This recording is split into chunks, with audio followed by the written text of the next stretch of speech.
ትንሽም ቢሆን በልተህ መድኃኒትን ትወስዳለህ። ውሃ መታጠቢያ ላንጣላ እኔ ይቅርብኝ። እኔ ምግብ አልበላም። ሄርሜ በእግዚአብሔር ወደ ላይ ነው የሚለኝ እና ታዲያ ቀን ሙሉ ሳትበላ ቀን ሙሉ ምግብ ሳትበላ እንዴት ነው የምትለው? አብርሽ ለምን ነው ሰው የምታስቸግረው እንዴ? ይሄ ሁሉ ሰው ላንተ እንዴት ጭንቅ ያለው? ቢያንስ ለኛ ብለህ ብላ።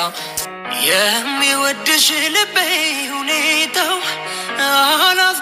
አላስቀም አብርሽ እና ሩታ ባልና ሚስት ሆነው እንደዚህ ሮማንቲክ ሰርተውብን የማያውቁትን አንቺ ግን ትናንት መተሽ ምንም ሳትሆኚ ሮማንቲክ ትሰሪብናለሽ። ሁል ጊዜ ሮማንቲክ ነው የምትሰሪብን።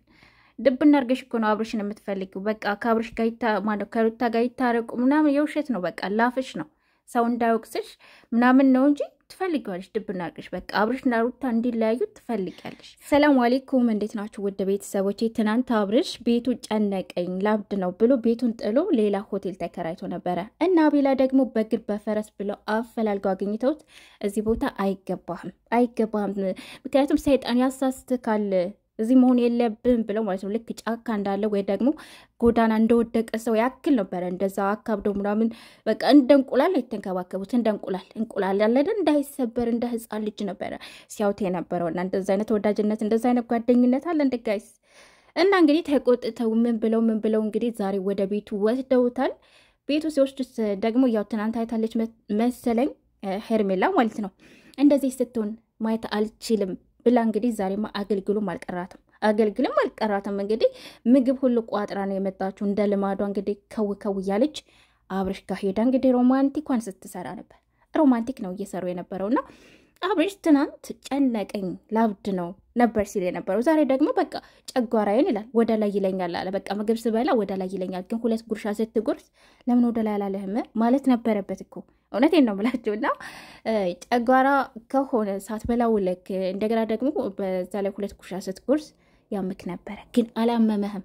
እያስመሰልክ ነው ሲጀምር ማለት ነው። አንተ በዚህ ልክ የምትታመመው ሩታን ስለምትወዳት ነው ወይስ እሷን ለማሰደብ ነው በዚህ ልክ የምትጋጋጠው? ማለት ብትወዳት ኖሮ አገር ለቀህ አትወጣም ነበረ።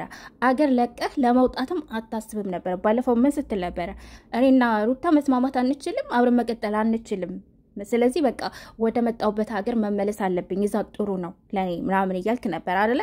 ጥላሃት ለመሄድ ስታስብ ነበር። ዛሬ ግን እሷ ቆርጣ መታ ስትለይህ አመመኝ፣ ደገመኝ፣ ፈለጠኝ፣ ቆረጠኝ ትላለህ። በደንብ ነው እኮ ማስመሰሉን የተከናችሁበት። ሲጀመር ሩታን ለማሰደብ እንጂ ሄርሜላና አብርሽ ትፈላለጋላችሁ። ግን ሩታ እንድትሰደብ የማትፈነቅሉ ድንጋይ የለም። ገባ? ሩታ ደግሞ እንደማትቀየሩ በደንብ ሜዳ ላይ ከምናያችሁ የበለጠ በደንብ ስለምታውቃችሁ እንደማትቀየሩ፣ እንደምትፈላለጉ፣ አብራችሁ እንደምትሆኑ ስለምታውቅ ነው በዚህ ልክ ቆርጣ የሄደችው ማለት ነው። ገባ? እና ሄርሜላ ደግሞ እዚህ ጋር ምንድን ነበር ስትል የነበረው? ሩታና አብርሽ በመለያታቸው አዝኛለሁ ምናምን ብታዝኝ ኖሮ ገባሽ? አሁን ላይም አብርሽን ልታገኙ አይገባም ነበር። ምክንያቱም ሞር የበለጠ በቃ ሩታ ያደረግኩት ነገር ልክ ነው ብላ እንድታስብ ድጋሜ አብርሽን እንዳታስብ ስለሆነ እያደረግሻት ያለው ማለት ነው። በቃ አንቺን ነው የማትፈልገው እኮ አንቺን ነው በተደጋጋሚ እየተናገረች የነበረው። በመካከላቸው መጨረሻ ላይ የገባሽውም አንቺ ነሽ። ገብቶሻል? አብርሽ ስለታመመ ታመምኩ ስላለ ወይ ደግሞ ሆቴል ስለተከራየ ምን ስላለ ምናምን በዚህ ልክ እንዴ ያረግዘው እኮ አብርሽ አስመሰላችሁት። ለእርጉዟ ሴት እንደዚህ እኮ ጠብር ግፍ አላላችሁም። ለእርጉዟ ሴት እንደዚህ አልተጨነቃችሁላትም እናንተ ማለት ነው። ዛሬ ግን በቃ ከሩታ የበለጠ አብርሽ ያረገዘ ይመስል በጣም ተንከባከባችሁት። ሲያለቅስ ነው የሚውለው አለ ደግሞ አንደኛው ሲያለቅስ ነው የሚውለው። እና ጡጦ አሰጠውም ነበር እንዳያለቅስ እሹሩሩ አትላችሁ። ለነገሩ እያላችሁት ነው ከዚህ በላይ እንድታደርጉት እሹሩሩ ብላችሁ ጡጦ ሰታችሁ አቅፋችሁ ሹሹ ማለት ነው እኮ የቀራችሁ እንጂ በቃ ሁሉን ነገር እያደረጋችሁ ነው። እሱ ህፃን ልጅ ነው እንዴ? ባለትዳር የሆነ ወንድ ለትዳር ለአቅመ አዳም የደረሰ ወንድ ወጣት ትልቅ ሰውዬ ልክ እንደ ህፃን ልጅ አድርጋችሁ እንደዚህ የምትንከባከቡት እንደዚህ እንደ እንቁላል እንዳይሰበር ያክል ማለት ነው የምትንከባከቡትና የምትፈሩለት። ቆይ ሁልጊዜ በእናንተ እጅ ነው እንደሚኖረው። ሲጀመር እሱ ወንድ ልጅ ካልተፈተነ ወንድ ልጅ በራሱ መቆም ካልቻለ ገባችሁ እንዴ? ሰው ቢያስፈልጋት ሩታ እንጂ አብርሽ አይደለም። ወንድ ልጅ እኮ ነው ጋይስ፣ ወንድ ልጅ ነው እንዴ። እና በዚህ ልክ እናንተ ደግሞ መታችሁ ምናምን ውይ ኧረ እንደው ስትዘጉ የምር በጣም ነው ማስመሰሉ ነው የምትችሉበት። ሄርሜላ አንቺ ደግሞ መራቆት ስትወጂ እንደው ምን አለበት ማለት እዛ ጋር ሴት የተመለከትኩት አንቺን ነው 3 ወንድ ፊት እንደዚህ ራቁትሽን እንዴ አይደብርሽም እንዴ? አይደብርሽም? እስኪ አንዳንድ ጊዜ ሸፈን በይ እንደ ሴት ሁኚ። የሴት ስነ ስርዓት የሴት ስነ ምግባር እየሌለሽ እንደው አንድ ቀን እንኳን ተሳስተሽ ሙሉ ልብስ እንኳን ማትለብሺ የሴት ባህሪ እየሌለሽ በቃ መራቁት ምንድን ነበረ ድሮ ስራሽ? ወደ ሚዲያ ከመምጣትሽ አብርሽን ከማግኘትሽ በፊት ምንድን ነበር ስራሽ? ማለት ሌላ ነገር እንድናስብ ነው የምታደርጊን። አለባበስሽ ማለት ነው በጣም ነው የሚዘጋው። ስነ ምግባርሽ ይዘጋል፣ አለባበስሽ ያስጠላል። ሁሉ ነገር በቃ ምንም የሚደነቅ ምንም የሚደገፍ ነገር የሌለሽ። በነገራችን ላይ ለአብርሽ አንቺ ነሽ የምትገቢው እንጂ ሩታ አይደለችም። ለማንኛውም ያው ከትናንት ወዳ እንግዲህ ሩታ ቡታጅራ ሄዳለች። ያው ሄዳለሁ ብላለች።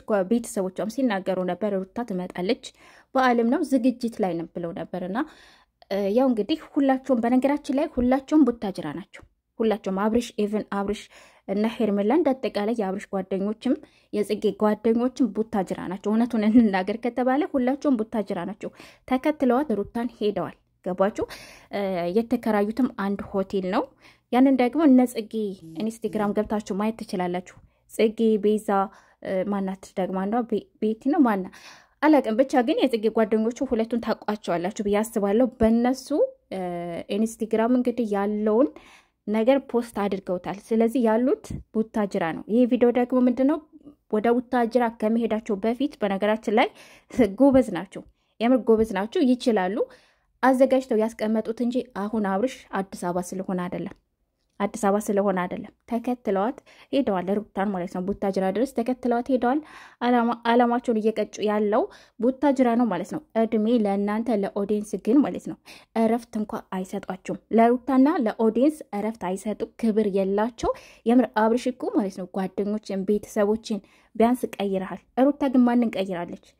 ራሷ ብቻ ናት። በቃ ተራ ሲደርሳት ማለት ከስንት ቀን በኋላ ነው ተራ እንኳ ሲደርሳት የምትመጣው እንጂ በቃ በሁሉም ቦታ የእሷ ቪዲዮ የእሷ ፎቶ ተለጥፎ ካልተሰራ ማንም ሰው አያገኝም። ገቢያችሁ ናት ሩታ በነገራችን ላይና በዚህ ልክ እየተጠቀማችሁባት እየጠቀመቻችሁ፣ ግን እረፍት እንኳ አትሰጧትም። በቃ ወይ ደግሞ ለኦዲየንስ እረፍት አትሰጡም፣ ክብር አትሰጡም። ግን ያስፈልጋል የምር ማለት ነው። አየው አይደለ 2 ዓመት ሙሉ እኮ ለፋህ ደከምክ፣ ኢንተርናሽናል ታዋቂ ሆናለሁ ብለህ ማለት ነው በአለም ታዋቂ ሆናለሁ ብለህ ግን አይደለም በአለም ታዋቂ ለመሆን ይቅርና በኢትዮጵያ ደረጃ እንኳ እንደ ሀገር ታዋቂ አይደለም። እምናውቃ አረብ ሀገር ያለን ሰዎች ብቻ ነን። ግን በቃ ለዚህ አንዳንድ ጊዜ ዘና ፈታ ብላችሁ እውነትን ይዛችሁ ብትመጡ መልካም ነበረ። ግን እናንተ በውሸት የጸደቃችሁ ናችሁ። በቃ በውሸት መሀላችሁ ሁሉ ሲያስጠላ የምር ማለት ነው። በውሸት የምትምሉት ነገር እየማላችሁ ነው የምትናገሩት ሁሉ። በነገራችን ላይ ከትናንት ወደ የሩታ ቤተሰቦች የሰሩት ቪዲዮ ተገደው ነው እንጂ የሩታ ቤተሰቦችን እናውቃቸዋለን። መጀመሪያ እውነትን የተናገሩት ሩታ የአዲስ አበባ ልጅ አይደለችም፣ የኛ ልጅ ነች። አብርሽ ጋር የኮንትራት ስራ ነበረ፣ በቃ አለቀ። እና አሁን ላይ ደግሞ ልጃችን እንፈልጋታለን ብለው ወጥተው ተናገሩ። ግን በቃ ኦዲየንስ ወይንም ደግሞ ተመልካች ሚዲያ ላይ ያለው ሰው የሚፈልገው ውሸትን መደባበቅን ስለሆነ ያንን ቪዲዮ እንዲሰሩ አደረጋችኋቸው እንጂ የሩታ እናትና እህት ሩታን ጨምሮ በነገራችን ላይ እንደዚህ ውሸታሞች አይደሉም። ያስለመዳቸውም ያስተማራቸውም የሚያሰራቸውም አብርሽ ብቻና ብቻ ነው። አብርሽ በቃ ከነሙሉ ቤተሰቡ ከነሙሉ ጓደኞቹ በቃ በውሸት የጸደቁ በውሸት ያደጉ ናቸው። ለውሸት ቅንጣት ታክል ማለት ነው ምንድን ነው የሚባለው እውነትን እንኳን ቀላቅለው የማይናገሩ ለውሸት በቃ አለ አይደል በቃ ምንም ነገር አድርገው ምንም ነገር ፈንቅለው ለማሳመን የሚሞክሩ እነሱ ብቻ ናቸው። ሩታ ቡታጅራ ስትሄድ ለራሱ አሳውቃለች። እነዚህኞቹ ግን ተደብቀው ነው ሄዱት። እነዚህ ደግሞ ታውቋቸዋላችሁ። እነዚህ ችግር የለባቸውም። ከላይን አላይን ይሄ ነገር እውነት ነው ውሸት ነው ብሎ ማለት ምናምን ነገር አያስጨንቃቸውም። የነቃ ይነቃል። የፈለገ ሰው ይከተላቸዋል፣ ያልፈለገ መብቱ ነው። አይ ዶንት ኬር ችግር የለባቸውም። አብርሽ ግን ለማሳመን ውሸት የሆነ ነገር ምን ያክል ድንጋይ እንደሚፈነቅል ምን ያክል እንደሚጋጋት ተመልከቱት። ሩታ ለራሱ ሁል ጊዜ እንድታፈር እንድትሸማቀቅ የሚያደርግ አይዲያ እያመጣ የሚያሰራት እሱ። ሁሉ ነገር እኮ ፌክ ነው። በነገራችን ላይ ተጣልተው አይደለም ሩታና አብርሽ ተጣልተው አይደለም፣ አልተጣሉም። መቼም ሊጣሉ አይችሉም። ገባችሁ? እኛ የምናሰማምርላቸው ብለን እንጂ ተጣልተው አይደለም። ግን በቃ ይሄን ነገር ገፍታ እንድትሄድበት በዛ ላይ ደግሞ የሚያመጣው አይዳ ከሷ የበለጠ እሱ ስለሚጠቀምበት ነው። በቃ ይሄን ነገር እያሰራትና እንዲቀጥሉ ያደረጋት እንጂ ሌላ ምንም ነገር የለም በመካከላቸው። ሶ ያልኳቸው ያሉት በአጠቃላይ ሩታንም ጨምሮ አንድ ሆቴል ነው ያሉት ማለት ነው። ይህንም ፎቶ መመልከት ትችላላችሁ። ከዚህ ሆቴል ሁላቸውም የጽጌ ጓደኞች አብረው የአብርሽ ጓደኞች አብረው ሩታን ጨምረው አብረው ከዚህ ሆቴል ቡታጅራ አንድ ላይ ናቸው ማለት ነው።